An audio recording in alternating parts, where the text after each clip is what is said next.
Buick Riviera, the quintessential American luxury coupe.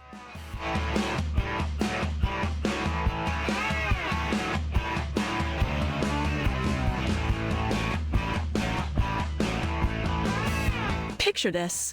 It's the early 1960s. The post-war boom is in full swing, and Americans are thirsty for opulence, style, and swagger. Enter the Buick Riviera, a car so elegant and luxurious it redefined what it meant to be a personal luxury coupe. GM introduced this masterpiece in 1963, and it was an instant hit, an automotive Mozart in a sea of mere Salieris. The Riviera was different. Even at a standstill, it looked like it was slicing through the air with the grace of a figure skater. It had a crisp, clean design influenced by the best of European styling, but infused with a hearty dash of American brawn. The sharp lines, the tucked-in waist, and the distinctive sweepspear made it look uncluttered and purposeful. If cars could strut, the Riviera would have been the John Travolta of its time. Now let's pop the hood. Early models came with a 401 cubic inch, nail-head V8 engine, producing a respectable 325 horsepower. When you hit the pedal, this wasn't just a car, it was a landyacht that could set sail at blistering speeds. The later GS models went even further, offering a 425 cubic inch engine, churning out 360 horsepower. This car was as quick as it was sophisticated, a gentleman's hot rod.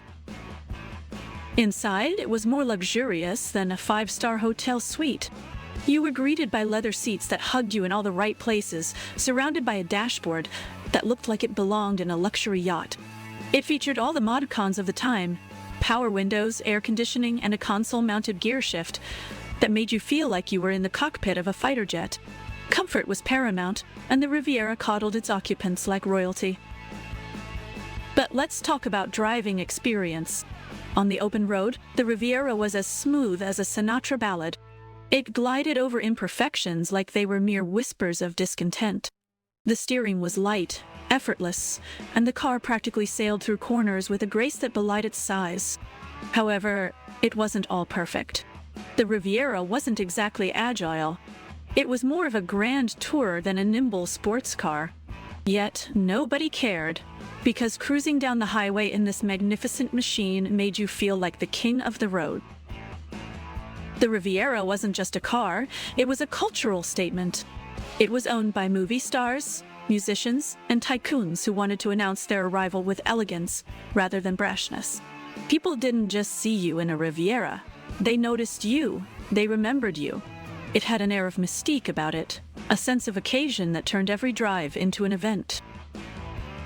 Over the decades, the Riviera went through various iterations, each embodying the essence of its time while maintaining that signature Riviera flair. There was the boat-tailed beauty of the early 70s, a car so audacious it made other cars look like dull cardboard boxes. Throughout its life, the Riviera remained a paragon of American automotive design, always managing to stay relevant and desirable. Today, the Riviera stands as a monument to a bygone era of elegance and sophistication. It was a car that didn't just embody luxury, it defined it. In a world increasingly filled with look-alike SUVs and bland crossovers, the Riviera reminds us of a time when cars had soul, personality, and a touch of class that could never be digitized. So here's to the Buick Riviera, a grand symbol of American opulence and style. It wasn't just an automobile. It was an art form, and it continues to captivate our imagination and fuel our dreams. If the legends of the road captivate your heart and soul, smash that like button. Subscribe to Autoicons and let's ride through history and icons like the Buick Riviera. Buckle up, hit subscribe, and let's bask in automotive grandeur together.